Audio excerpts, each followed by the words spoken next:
You ever see a defiant teenager? Ask them to do something, they'll just straight up tell you no. They'll question authority, talk back to authority. I was like that defiant teenager. Truth be told, I'm still kind of like that defiant teenager at times. Hell, I think all of us should have a defiant teenager inside of us that we can call upon when needed. Say no, question, and talk back to ourselves. Because this thing will lie to you, and it will tell you things that are not true. And it will do it well, and it will do it in your own tone of voice. And it's hard to distinguish truth from lies, and then you'll believe those lies. And those lies will lead to negative core beliefs. It will lead to self-esteem issues. It'll affect your identity. And those negative thoughts can lead to negative emotions, and negative emotions can lead to more negative thoughts. And negative thoughts will lead to more negative emotions, and you'll spiral down, stuck in a feedback loop, and you have to interrupt that loop. You'll get sucked into negative self-talk, and you'll start cutting yourself down. You'll get sucked into cognitive distortions, which is faulty or illogical thoughts. Thoughts that don't have any evidence to support them, and yet you'll believe them. And you'll let that automatic tape run in the background, in the shadows.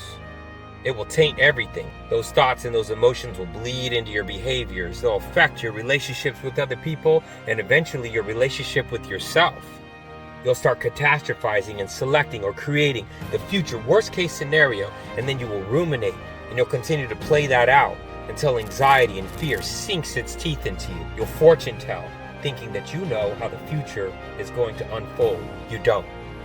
And then you'll engage in mind reading, thinking that you know what other people think, thinking that you know what other people think about you.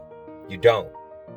Which can lead to contingent self-esteem, external validation, feeling inadequate, comparing yourself to other people, and comparison is the thief of joy. You'll engage in overgeneralizations, black and white thinking, thinking that things are always one way or never another way. Sometimes you have to be like that defiant teenager, and you have to tell yourself, no, I'm not going to think like that. I'm going to question those thoughts. Is there any evidence to support those thoughts? Is there evidence to the contrary? How do I know that those thoughts are true? Before I blindly just accept them and let them affect my overall experience in life, I need to question those things. And sometimes you have to be like that defiant teenager and talk back.